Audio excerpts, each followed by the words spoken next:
और बेटियों की इज्जत इतनी नाजुक होती है। तलाक तो अलग साहिब, छोड़ना तो अलग की बात है। अगर लड़की को देखने वाले आकर के एक बार जाकर के ये कहते लड़की पसंद नहीं आई है, तब लोग उस लड़की में कीड़े पैदा करना शुरू कर देते हैं। कोई कहता है कि चलन अच्छा नहीं होगा, कोई कहता है कि बच्ची का घरवार अच्छा नहीं होगा, कोई कहता है कैरेक्टर अच्छा नहीं होगा, कोई कहता नहीं नहीं नाक नक्शे की कमी रह गई होगी, कोई कहता देने के लायक नहीं है। इतनी बातें लड़की में पैदा की जाती है। और तुम्हें खुदा का वास्ता है, मिलाद वाले मुस्तफा का वास्ता हाथ जोड़ के कहता हूं, जब बेटियों की रिश्ते की बारी आया करे तो शद्दाद हमान न बना करो, नमरूद और फिरौन न बना करो, दुनिया में हाकिम न बना करो। अगर बेटी की चाहिए आपको तो किसी पे जबरन बेटी ना लो, दौलत के साथ बेटी ना लो, बल्कि झोली फैलाओ, भिखारी बन जाओ और के खुदा के वास्ते बेटी दे करके हमारी नस्लों को इज्जतें दे दे। खुदा की कसम, जब बेटियां ऐसे आती हैं तो फिर नस्लों में खालिद बिन वलीद जैसे लाल पैदा होते हैं।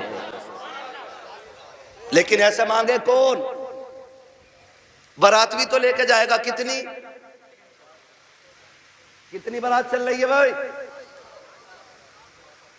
हाँ, जब निकाह इमाम पढ़ा देना तो कहते इमाम साहब कितने पैसे हो गए? इमाम साहब ने कह दिया 5,000। गरीब इलाका होगा यार, छोटा। अगर इमाम ने कह दिया ना 7,786 तो कह रहा कौन सी शरीयत में? फिर कह रहा कौन सी शरीयत में?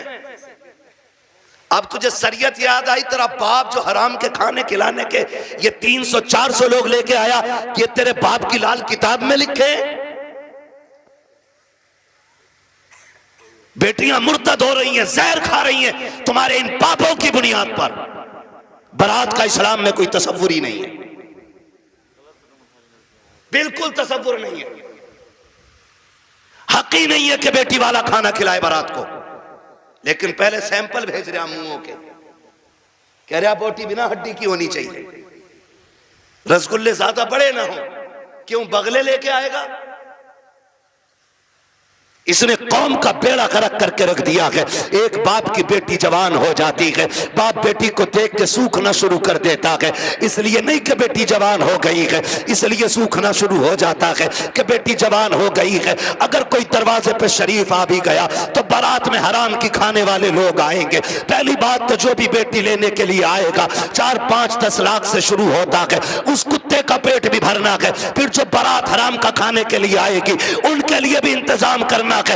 हद तो तब हो जाती है जब 400 बाराती खाने के लिए बैठे हो और लड़के का बाप बगल में परस दबा करके बारात के टेबलों पे चक्कर लगा के पूछता है नमक ठीक है कि नहीं, मिर्च ठीक है कि नहीं, कोई कमी तो नहीं रह गई है। पूछना तो ये लड़की वालों को चाहिए था, ये क्यों पूछ रहा कि दयूस की औलाद, इसको हक किसने दिया है कि ये खाने की कमी पता करे? और कितने बेगैरत होते हैं, उसके बावजूद भी उठ के कहते हैं नहीं जी बात तो ठीक है, खाना भी सही है लेकिन नमक ज्यादा कर दिया गया है, मिर्च तेज कर दी गई है और बेगैरत नाक तक खा चुका है, तो खाने में ऐब निकाल क्यों रखा है? पहली बात तो ये है लड़के वालों को हक नहीं है कि वो बारात के खाने के बारे में पूछे और फिर ये कहे खाना कैसा है। सुन बेगैरत सुन, जब तुझे लगे कि तेरी बारात हराम के लुकमे तोड़ लगी है तो कोने में झांक के देखना, उसी पिंडाल के किसी कोने में लड़की का बाप सहमा हुआ होगा, गर्दन झुकी होगी, बगल में हाथ होंगे, आंखों में नमी होगी, कभी बारात देखता होगा, कभी आसमान को देखता होगा,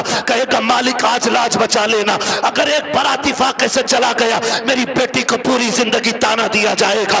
गरीब बाप खड़े होकर के अपने रब को आवाजें दे दे के कहता है मेरे परवरदिगार खाने में बरकत देना, अल्लाह खाना कम ना पड़ जाए। और जब खाने से निकलता बंदा अगर वो पूछता कि बताओ खाना कैसा था, और एक बेटी के बाप से बड़ी बेगैरती से कह दिया जाता है कि खाना ठीक था लेकिन नमक की कमी थी, मिर्च ज्यादा थी, बाप का कलेजा टूट जाता है। मैं पूछना चाहता हूं अगर नमक ज्यादा भी था, मिर्च तेज हो गई थी, अगर तुम इतना कह देते अल्लाह का शुक्र है बहुत अच्छा खाना है, तो तेरा क्या चला जाता? कम से कम गरीब का मान रह जाता, उसका दिल रह जाता। तूने खाने का इनकार किया, उसका दिल भी तोड़ा, रब को भी नाराज किया। खुदा के वास्ते किसी का दिल ना तोड़ा करो, अगर हो सके तो दिल छोड़ दिया करो। अगर ऐसा करोगे काबे वाला भी राजी हो जाएगा, मदीने वाला भी राजी हो जाएगा।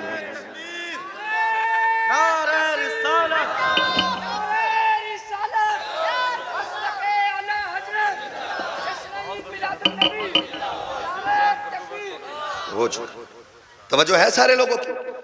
जरा कह दे या रसूल अल्लाह। खाली जलसे करने से कुछ नहीं होने वाला।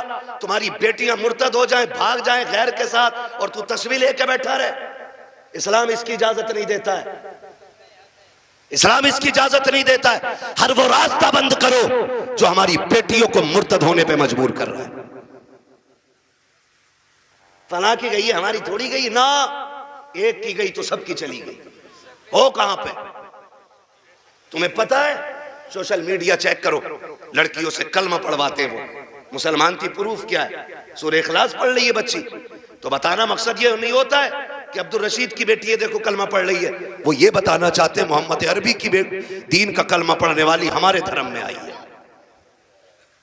हिसाब देना पड़ेगा कयामत में इसका, कि तेरे दरवाजे पे दौलत रख के घुन गई और गरीब की बेटी मजहब छोड़ के चली गई। तूने दीन के लिए क्या किया था? ऐसे लोगों की दौलत को अल्लाह सांप बना के गले में डालेगा, और तब कोई पीर बचाने नहीं आएगा। लिखो मेरी बात, तेरे किए का तुझी को भरना है। रस्में बना लिए, अब्बा दफन हो रहा, बेटा कब्र पे खड़े कह रहा मेरे अब्बा की गलती हो तो माफ कर देना। क्यों? तू कौन होता माफी मांगने वाला? गलती बाप ने की थी, माफी बाप को मांगनी चाहिए। अल्लाह कहता मुंह बंद कर, किताब बंद हो गई उसकी गलतियों का हिसाब उसे देना, आप तुझे नहीं। आने दे, इस दिन का मेरा ऐलान था, कब्र में लिटा के इतना तोड़ूंगा कोई बचाने वाला नहीं मिलेगा। आज आ गया है वो दिन। मेरे बाप की गलती माफ कर देना। थप्पड़ तेरे बाप ने मारा था गरीब के, तूने नहीं मारा था। कमजोर को जलील तेरे बाप ने किया था, तूने नहीं किया था। माफी तेरे बाप को मांगनी चाहिए थी। रस्में बना ली हैं, खाली रस्में। यही मर्दों के हाल है, और औरतें भी कम थोड़ी है। मर जा तो उसके कपड़े नोच लेती है। हाय जी माफ कर जाओ, हाय जी माफ कर जाओ। अब कुछ नहीं होने वाला। जीते जी एक दूसरे से माफियां मांग लो, जीते जी एक दूसरे से अपनी गलतियों का निपटारा कर लो, वरना कोई बचाने वाला नसीब नहीं होगा। कोई बचाने वाला नहीं मिलेगा। इसलिए कि हुकूकुल इबाद का मामला बड़ा सख्त है, बड़ा सख्त है। अपनी सी कोशिश तो करो यार। आका फरमाते तू अपनी सी कोशिश कर, फिर जहां नहीं बनेगी वहां बात बनाने के लिए मैं आ जाऊंगा। आला हज़रत फरमाते वुसअतें दी हैं खुदा ने दामन महबूब को, जुर्म खुलते जाएंगे आका। आका मैं फ्री में जन्नत नहीं बांट सकता, माफ कीजिएगा। अगर फ्री की जन्नत के लिए बैठे हो तो मेरी जन्नत नहीं, जन्नत हसनैन के नाना की है। जन्नत उसे मिलेगी जिसे हुजूर चाहेंगे, लेकिन हम अपने आप को बदलें। कितने लोग जन्नत में जाना चाहते हैं? नौजवान बताएं। नौजवानों के मैंने हाथ उठवाए। जिनके निकाह हो गए वो हाथ नीचे कर ले, जिनके नहीं हुए वो हाथ ऊपर रखे। जिनके नहीं हुए ठीक है ना, अब हाथ नीचे कर लो आप। इतने लोग यहां बैठे, बताओ जन्नत में जाना चाहते हैं कि नहीं हम लोग? एक आसान तरीका बताऊं। आसान तरीका यह है, बिना डिमांड किए किसी गरीब की बेटी को अपने घर की इज्जत बना लो। तुम्हें मरने में देर लगेगी, रब को कब्र को जन्नत बनाने में देर नहीं लगेगी। हाँ, कितने लोग वादा कर रहे हैं इंशाअल्लाह जहेज की डिमांड नहीं करेंगे।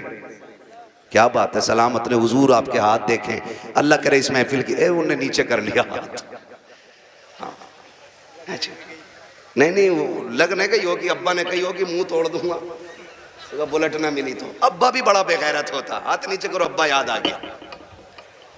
1 मिनट नहीं बैठागा अब्बा को बुलेट पे ही,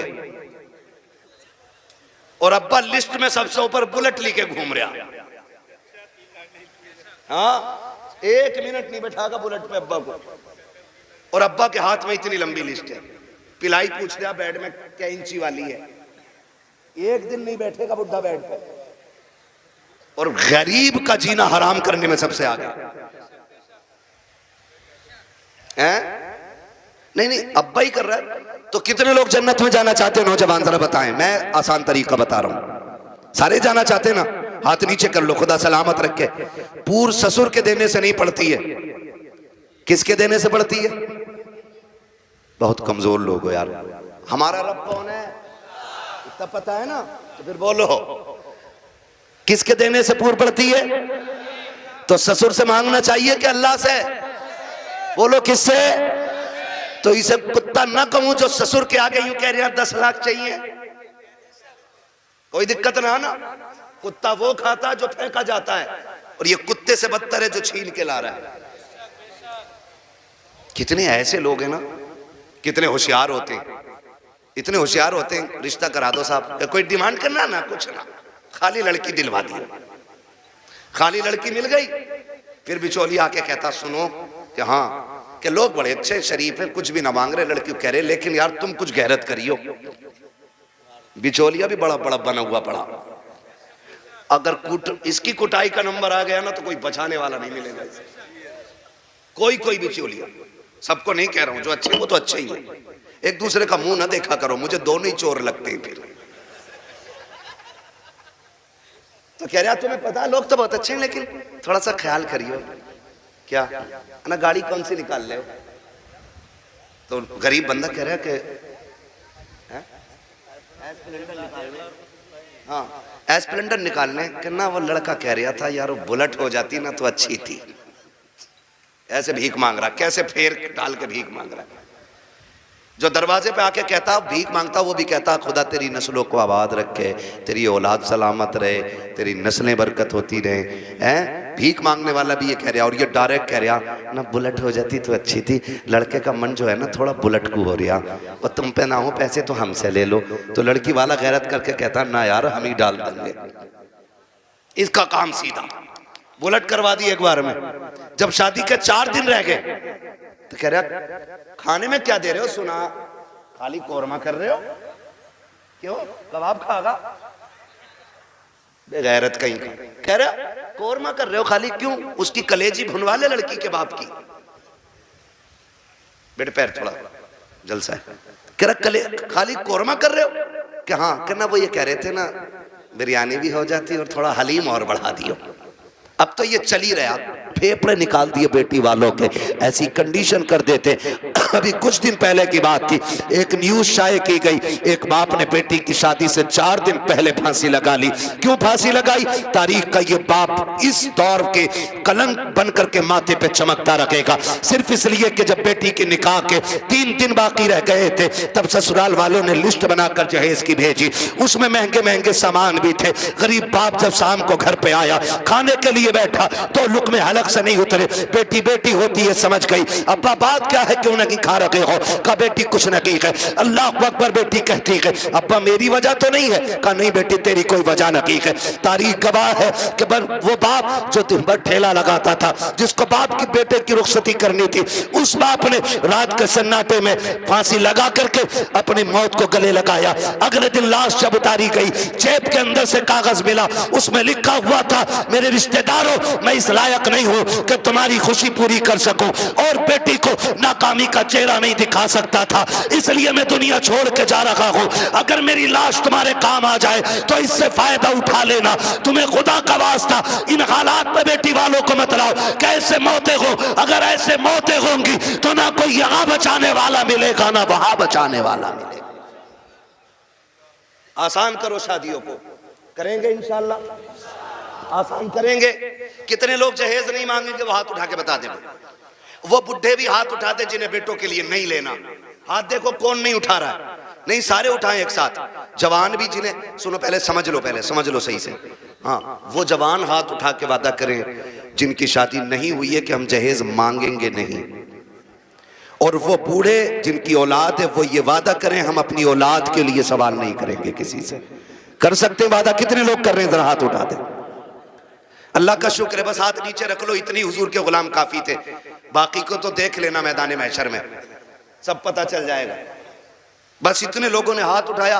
अल्लाह करे इतने लोग ये डिमांड बंद कर देंगे ना, तो अगर ये 200 लोगों के हाथ उठे ना तो इंशाल्लाह 200 बेटियों का जीना आसान हो जाएगा।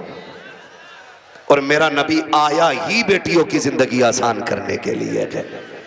इसलिए 12वीं की इस महफिल में मैं बेटियों की इज्जत के हवाले से कहना चाहता हूं, खुदारा इतना आसान कर दो निकाह कि बेटियां सुबह फजर में उठ के कहा करें शुक्र मालिक तूने हुजूर की उम्मत में पैदा कर दिया है। हाँ जी, अल्लाह सलामत रखे, क्योंकि हुजूर आए, बेटियों को जीने का सलीका मिला है। और बेटियों से भी एक बात कह जाऊं आखिर में, कह दूं बेटियों से भी एक बात, आखिरी बात है, बेटियों से भी कह दे रहा हूं, बेटियों से गुजारिश है, कभी भी अपने बाप के सामने खड़ी ना होना। खड़े होने का मतलब यह है कभी बाप के मुकाबले में ना आना। कभी ऐसा नहीं होना चाहिए कि बाप के जायज फैसले पे तुम इनकार करो। कभी ये मत कहना, आज जो रस्में चल गई है ना, जो कुछ नकाब पहन के सोशल मीडिया पे बच्चियां आई, या आप देखें प्रेस कॉन्फ्रेंस में आके कहती हैं कि हमारी आजादी, हमारा हक है, हम नकाब क्यों पहनेंगे, हमें जरूरत नहीं है। ऐसी बच्चियों को देख करके कई बच्चियों की सोचें बिगड़ती जा रही हैं। मैं बेटियों से गुजारिश करना चाहूंगा, कभी बेटियां बाप के मुकाबले में आके खड़ी ना हो, और कभी ये ना कहें कि मेरा जिस्म मेरी मर्जी है, मेरा वजूद मेरी मर्जी है। मेरी बेटी अगर रुखसती की बात निकाह की आए ना, तो कभी बाप से जहेज की फरमाइश ना करना। कभी ये मत कहना अपने बाप से कि अब्बा जैसा फलां की बेटी को जहेज मिला वैसी मैं लेके जाऊंगी, इसलिए कि हो सकता है तेरे बाप का कब्जा ना हो। इसलिए कि हर बाप अपनी बेटी को अपनी हैसियत से बढ़ के ही देना चाहता है। ये क्लियर, हर बाप अपनी बेटी को सुन रहे हैं, हैसियत से बढ़ के ही देना चाहता। इसलिए बेटियों से गुजारिश है, अगर रुखसती की बारी आए और बाप पूछ भी लेना, बेटी बता क्या क्या चाहिए, तो उसके कदमों में बैठना और उसके आगे दुपट्टे की झोली बनाना, कहना अब्बा अगर देना है ना तो चंद मोहब्बत की दुआएं बेटी की झोली में डाल दे, इसलिए कि तेरी दी हुई महंगी वॉशिंग मशीन 4 साल में खत्म हो जाएगी, तेरा दिया हुआ फ्रिज 3 साल में गल जाएगा, तेरी दी हुई बाइक 1 साल 2 साल 10 साल में टूट जाएगी। प्यार भरी दुआएं दे दे, आखिरी सांस तक काम आती रहेंगे। और कभी बाप के मुकाबले में बेटियों खड़ा ना होना, कभी इनको जलील ना करना। मुझे तो हैरत होती है वो बेटियां जो बाप की मर्जी के बगैर किसी के साथ भाग जाती हैं, उनकी हिम्मत कैसे हो जाती है कि वह बाप के चेहरे पे कलंक लगा जाती हैं। उन्हें भरोसा कैसे हो सकता है 2 घंटे नाली पे बैठ के बात करने वाले नौजवान पर कि जो अपने बाप की इज्जत की फिक्र नहीं कर सकता, वो तेरी इज्जत की रखवाली क्या करेगा। और मैं नौजवानों से कहूंगा, ऐसी बेटियों से कभी निकाह न करना जो शादी से पहले तुमसे फोन पे बात करती हो, इसलिए कि जो अपने बाप की इज्जत की रखवाली नहीं कर सकती, वो अपने शोहर की इज्जत की रखवाली कभी नहीं कर सकती है।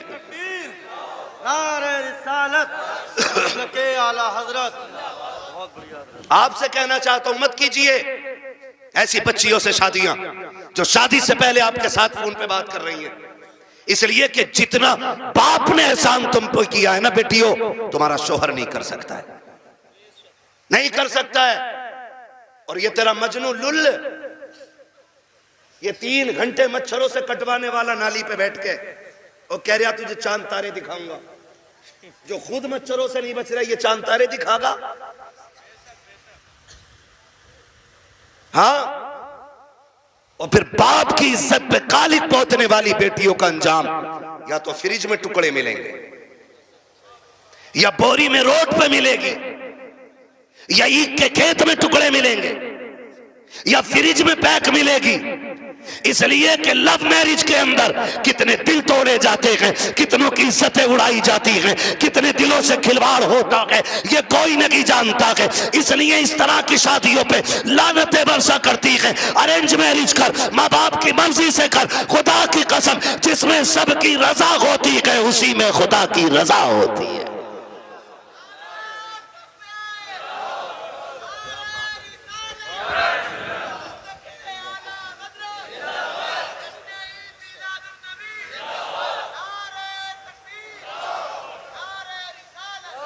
आखिरी गुजारिश बेटियों से है, बाप के चेहरे पे कालिक ना पोतना। और मैं तुम्हें कितने बेटियां आज भी दिखा दूं कि जिनको चांद के पार ले जाने वाली बातें लोग करते थे और 6 महीने बाद तलाक दे के धक्के दिए, सारी सोसाइटी ने मुंह मोड़ लिया। यही बाप जिसका मुंह काला करके बेटी गई है, इसी ने उन बेटियों के लिए दरवाजा खोला है। वही बाप फिर इस बेटी को रखता है जिसकी इज्जत के साथ खेला बेटियों ने। मैं तो खुल के कहता हूं बेटियों से, खुदा की कसम खा के कहता हूं, पूरी दुनिया के आशिक एक पल्ले में रखो और सिर्फ बाप का रिश्ता बेटी से दूसरे पल्ले में रखो। पूरी दुनिया के आशिकों का इश्क कम पड़ जाता है और बाप की एक दिन की मोहब्बत भरी निगाह जो बेटी के चेहरे पे पड़ती है वो पूरी दुनिया के इश्क पे भारी पड़ जाती है। सच कह रहा हूं, ये याद रखिएगा, जो इज्जत बेटी को एक बाप दे सकता है वो कोई रिश्तेदार नहीं दे सकता है, और ये मेरे नबी ने करके दिखाया है। आज कहना आसान है, मेरी बेटी मेरे जिगर का टुकड़ा है। हुजूर ने तब कहा था मेरी बेटी मेरे जिगर का टुकड़ा है, जब बेटी को कत्ल करने पे फख्र होता था। हाँ, क्या दो की बेटी हो, क्या कर सकती हो बाप के लिए, इसका एहसान जानती हो तो तुम्हें बताऊं, अगर ना पता हो ये बात जहन नशीन कर लेना। एक एक बेटी मेरी बात कान खोल के सुन लेना। इस बेटी को 12वीं वाले सरकार ने इज्जतें दी हैं। सुन मेरी बेटी, जब तू माँ के शिकम में आई थी पूरा खानदान कह रहा था बेटा होगा तो अब्दुल्ला नाम रखेंगे, कोई कहता था अपने नाम पे नाम रखूंगा, कोई कहेगा भतीजे का नाम ये रखूंगा, दादा कहते था पोते का नाम ये रखूंगा, दादी कहती थी लाडला आएगा, नाम उसका शेर रखा जाएगा, अब्दुल्ला रखा जाएगा। सबने बेटों के नाम सोचे थे, बेटी का तो तसव्वुर भी किसी का नहीं था। जब वक्त ऊपर हुआ विलादत के वक्त से तेरी माँ को हॉस्पिटल ले जाया गया, चचा ने कहा कि ऑर्डर दे दो जल्दी से मीठा बन जाए, भतीजा आने वाला है। पूरे खानदान में खुशियां थी, लेकिन अचानक हॉस्पिटल से फोन आया कि बेटी आई है। चचा का चेहरा उतर गया, दादी का चेहरा उतर गया, दादा बिस्तर पे गिर गया। वो जो मीठे बने थे लोगों ने ऑर्डर कैंसिल कराए, दुकान वालों ने कहा क्यों नहीं लेता, कहा बेटा आता तो लेता, भतीजा आया कि इसलिए मीठा नहीं चाहिए, ये कह के मीठा टुकरा दिया गया था। क्योंकि तू पैदा हो गई है, दुनिया ने तुझे मनहूस समझ रहा है, दुनिया आज भी तुझको वैल्यूबल नहीं मान रही है। खुदा की कसम खा के कहता हूं, जब चचा को तेरे आने से तकलीफ, दादा को तेरे आने से तकलीफ, दादी का चेहरा तेरी वजह से उतरा है, सब ने तुझे टुकराया। एक बाप ही तो था जो हॉस्पिटल सीना उठा के गया था और इसने तुझे गोद में उठा के तुझे चूम के कहा था दुनिया लानत दे रखी है, लेकिन शुक्र है अल्लाह ने मुझे जन्नत का टिकट अता फरमा दिया है। सबसे पहले जिसने तुझे अपनाया वो तेरा बाप था। हालांकि चचा ने भी मीठे से इनकार किया, ये कहता मेरे लिए जन्नत का टिकट आ गया, मेरे जिगर का टुकड़ा आ गया है। ये बाप फिर तुझे कंधे पे लेके बाजार गया। लोग कहते थे दुनिया बेटे को उठा के घूमती है, कितना मनहूस है, 4 बेटियां ही बेटियां, एक चिराग जलाने वाला नहीं। मैं कहता हूं मुंह बंद कर, अल्लाह बुझाने पे आए ना तो 18 बेटों वालों के चिराग बुझा देता है, और जब जलाने पे आता है तो खुदा बेनामो निशान लोगों के नाम के चिराग दिला देता है।